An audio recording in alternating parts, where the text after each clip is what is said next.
The debate में आपका स्वागत है। आज हम एक ऐसे फलसफे पर बात करेंगे जो सीधा सीने में उतरता है, शायद थोड़ा चुभता भी है, लेकिन क्या पता यही जिंदगी की असल हकीकत हो। जैसा कि स्रोत सामग्री हमें बताती है, आज कमाएगा तो कल खाएगा मेरी जान। बिल्कुल, ये एक ऐसी सोच है जो काम, पहचान, इज्जत और सपनों के ताने बाने को बुनती है या शायद उधेड़ती भी है, जैसा कि स्रोत में दिखता है।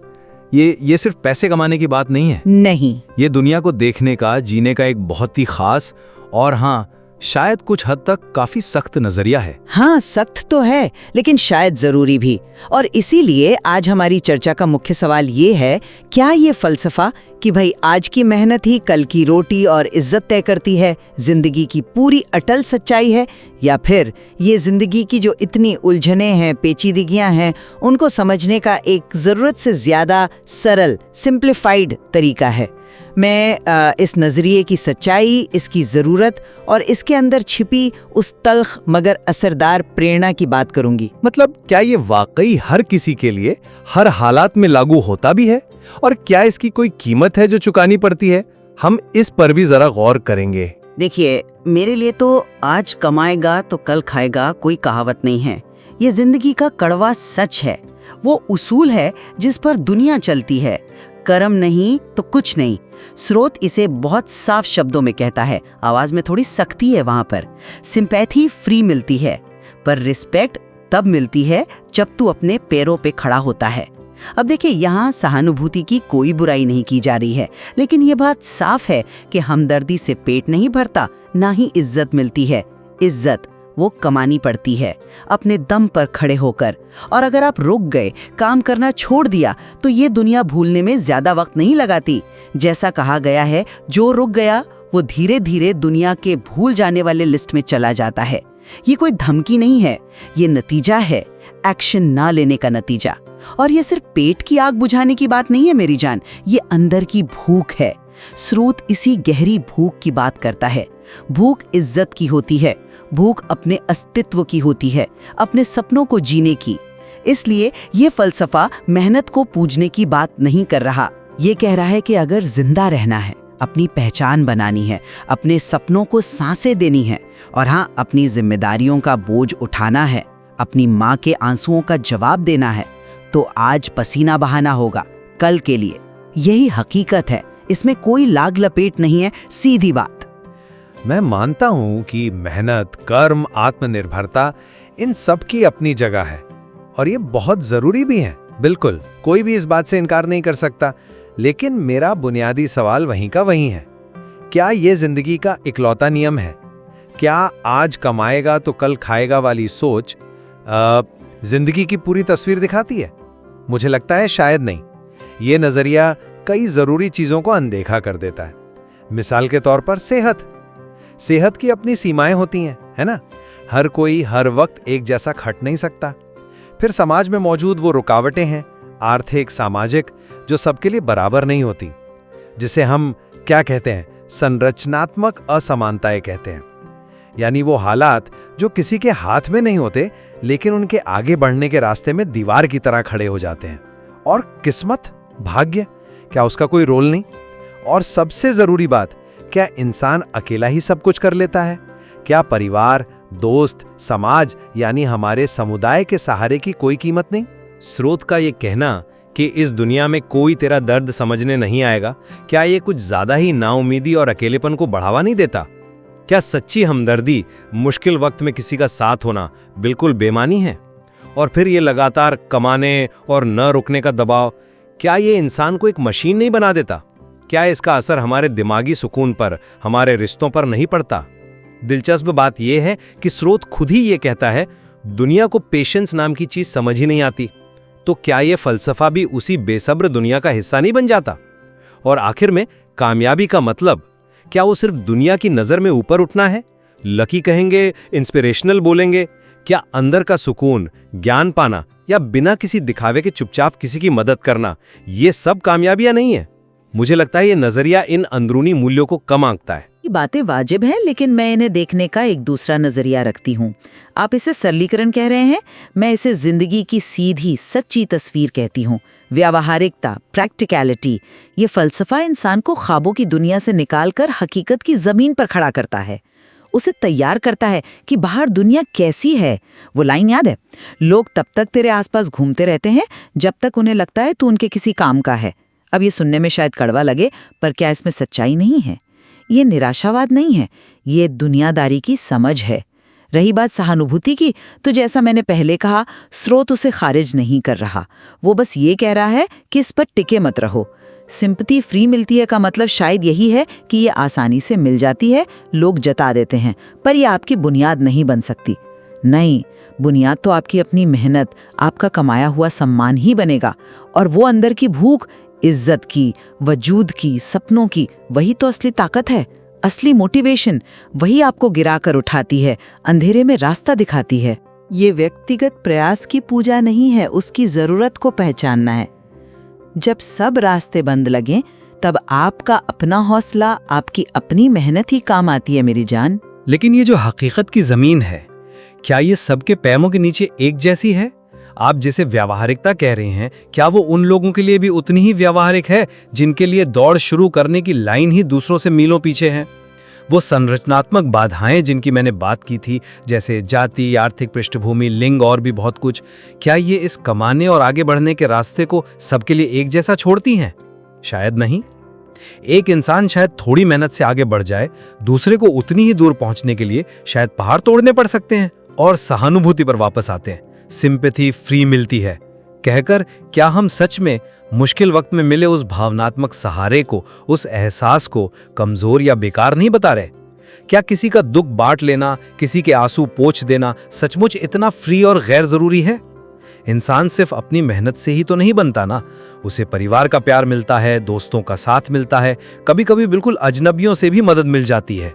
ये सब मिलकर उसे बनाते हैं। ये फलसफा इंसान को एक अकेले योद्धा की तरह देखता है, जबकि हम सब एक समाज में जीते हैं, एक दूसरे के साथ जुड़े हुए। क्या ये जुड़ाव इस नजरिए में कहीं खो नहीं जाता? मैं मानती हूँ कि हालात सबके लिए एक जैसे नहीं होते, जिंदगी इंसाफ नहीं करती, ये सच है, इसमें कोई दो राय नहीं। लेकिन ये फलसफा इस बात पर जोर देता है कि आपके हाथ में क्या है, और आपके हाथ में है आपका कर्म, आपकी कोशिश। बाहरी हालात मुश्किल हो सकते हैं, बहुत मुश्किल, मैं मानती हूँ, लेकिन आपका हथियार आपकी अपनी हिम्मत और मेहनत ही है। अब आते हैं उस बात पर, रुकना मत। देखिए, इसका मतलब ये नहीं कि थकना मना है या गिरना कोई गुनाह है। जिंदगी है तो थकान भी होगी, ठोकरें भी लगेंगी। स्रोत खुद कहता है, आज थोड़ा थक जा, आज थोड़ा गिर जा। ये इंसान होने का हिस्सा है, इसे स्वीकार करना होगा। लेकिन रुकना मत का असली मतलब है हिम्मत मत हारना, लड़ना मत छोड़ना, हाथ पैर चलाते रहना। ये उस जज्बे की बात है जो गिरने के बाद कहता है उठ। स्रोत याद दिलाता है, कितने बार तू अंधेरे में गिर के खुद को उठाता रहा है। ये उस अंदरूनी ताकत की गवाही है। ये ठहराव के खिलाफ नहीं है, ये जड़ हो जाने, हार मान लेने के खिलाफ एक आवाज है। हाँ, सुस्ता लो, सांस ले लो, लेकिन फिर उठो और चलो, रुको मत। हार ना मानने का जज्बा बेशक जरूरी है, मैं इससे इनकार नहीं कर रहा। लेकिन ये जो लगातार चलने, कभी ना रुकने का दबाव है, क्या इसका कोई अंधेरा पहलू नहीं? रुकना मत का नारा चाहे कितनी ही अच्छी नीयत से दिया गया हो, क्या ये हमें उस हद तक नहीं धकेल देता जहां हम पूरी तरह टूट जाएं, जिसे आजकल लोग बर्नआउट कहते हैं, मतलब मानसिक और शारीरिक रूप से पूरी तरह थक जाना, चुक जाना? क्या जिंदगी में कभी कभी जानबूझकर रुकने, ठहरने, सोचने समझने या बस खामोशी से वक्त बिताने का कोई मोल नहीं? क्या हर पल कुछ कमाने या हासिल करने के लिए ही बना है? जब स्रोत कहता है बस तेरा टाइम थोड़ा स्लो हो गया है, तो क्या इसमें धीमी रफ्तार को एक कमी की तरह नहीं देखा जा रहा, जैसे कि तेज चलना ही एकमात्र सही तरीका हो? जिंदगी की अपनी एक लय होती है जो हमेशा तेज नहीं हो सकती, न होनी चाहिए। इस फलसफे में संतुलन कहाँ है? ये रफ्तार और नतीजे पर इतना जोर देता है कि सफर, ठहराव और सबसे जरूरी मन की शांति जैसी चीजें कहीं पीछे छूट जाती लगती हैं। क्या ये कीमत चुकाना वाकई ठीक है? और यहीं से मेरा अगला सवाल जुड़ता है, इज्जत और कामयाबी को ये फलसफा कैसे देखता है? स्रोत सामग्री को पढ़ते हुए मुझे ऐसा लगा कि इज्जत और कामयाबी काफी हद तक बाहरी दुनिया की मंजूरी पर टिकी है। जैसे आपको रिजल्ट दिखाना होगा और जब आप कामयाब होंगे तब सब तेरे साइड आएंगे, लोग आपको हार्ड वर्किंग कहेंगे, इंस्पिरेशनल बोलेंगे या किस्मत वाला लकी कहेंगे। ये सारी बातें तो दूसरों की नज़र, दूसरों की राय पर टिकी है ना। तो क्या ये नज़रिया इंसान को बाहरी वाहवाही का गुलाम नहीं बना देता? अगर आपकी इज्जत और कामयाबी तभी है जब दुनिया उस पर मोहर लगाए, तो आपके अपने अंदर की आवाज़, आपकी अपनी संतुष्टि कहाँ गई? क्या वो काम बेकार है जिसकी दुनिया तारीफ ना करे? क्या मन का सुकून अपने आप में एक इनाम नहीं है?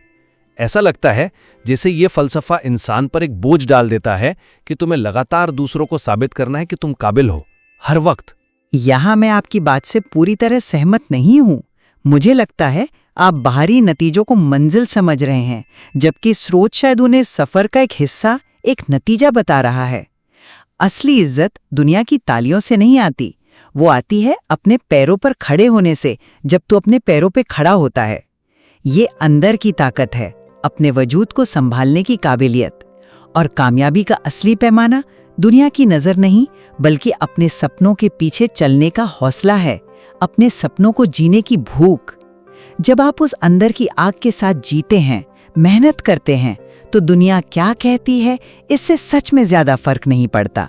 हाँ, ये सच है कि नतीजे दिखते हैं तो लोग तारीफ करते हैं, शायद आपसे जुड़ना चाहते हैं, लेकिन वो तारीफ आपका मकसद नहीं है, वो आपकी मेहनत का नतीजा भर है। ये फलसफा तो बल्कि आपको मजबूत बनाता है कि आप बाहरी बातों से, आलोचना से ऊपर उठ सकें। स्रोत ये भी इशारा करता है कि जब आप आगे बढ़ते हैं, बदलते हैं, तो अपने ही लोग कहते हैं, भाई तू बदल गया। ये नजरिया आपको ऐसी बातों से बेअसर होकर अपने रास्ते पर टिके रहने की हिम्मत देता है। इज्जत अंदर से आती है, बाहर वाले तो बस उसे पहचानते हैं या नहीं पहचानते। आपकी कीमत उनकी राय से तय नहीं होती, बिल्कुल नहीं। तो आखिर में मेरी नजर में ये फलसफा, आज कमाएगा तो कल खाएगा, जिंदगी की उस बुनियादी लय को पकड़ता है, जो शायद थोड़ी कठोर है, हाँ, पर सच्ची है।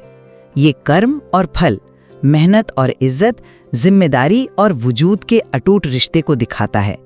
ये मुश्किलों से लड़ने, गिरने के बाद उठने और अपने सपनों को जिंदा रखने की एक ताकतवर, बहुत ही ताकतवर पुकार है। ये याद दिलाता है कि सम्मान मांगा नहीं जाता, कमाया जाता है, और कल क्या होगा ये बहुत हद तक आज की मेहनत तय करती है। ये अंधेरे में उम्मीद की किरण नहीं दिखाता, ये कहता है कि अपनी मशाल खुद जलाओ। मुझे लगता है यही इसकी ताकत है, यही इसकी सच्चाई है मेरी जान। और मैं ये कहूँगा कि कर्म, मेहनत और अपने पैरों पर खड़े होने की अहमियत को मानते हुए भी हमें ये याद रखना चाहिए कि जिंदगी सिर्फ इसी एक उसूल पर नहीं चलती। अगर हम इसे ही पूरी सच्चाई मान लेंगे तो शायद हम इंसान होने के कई दूसरे अहम पहलू खो देंगे, जैसे हमदर्दी जताना और पाना, दूसरों का सहारा बनना और लेना, अपने दिमाग और जिस्म को आराम देना, कभी रुककर सोचना और अंदरूनी सुकून तलाशना। स्रोत एक बहुत मजबूत, बहुत असरदार नजरिया पेश करता है, इसमें कोई शक नहीं, खासकर जब हालात मुश्किल हों। ये लड़ने की हिम्मत देता है, लेकिन जिंदगी शायद इससे ज्यादा रंगों वाली है, ज्यादा पेचीदा है। हमें शायद मेहनत के साथ नरमी को, रफ्तार के साथ ठहराव को और बाहरी कामयाबी के साथ अंदरूनी खुशी को भी, हाँ, उन्हें भी जगह देनी होगी। ये तो साफ है कि इस नजरिए पर सोचने के लिए बहुत कुछ है। आज कमाएगा तो कल खाएगा, ये सिर्फ 4 शब्द नहीं है, ये जिंदगी को देखने का एक पूरा चश्मा है, जो हमें कर्म, जिम्मेदारी और वजूद के बारे में गहरे सवाल पूछने पर मजबूर करता है। बिल्कुल, और शायद अलग अलग नजरियों को समझने की यही कोशिश हमें जिंदगी की बेहतर समझ दे सकती है। स्रोत सामग्री हमें उकसाती है कि हम इन बुनियादी सवालों से जूझें, और इसमें यकीनन और भी कई परतें हैं जिन पर गौर किया जा सकता है, जिन पर सोचा जा सकता है।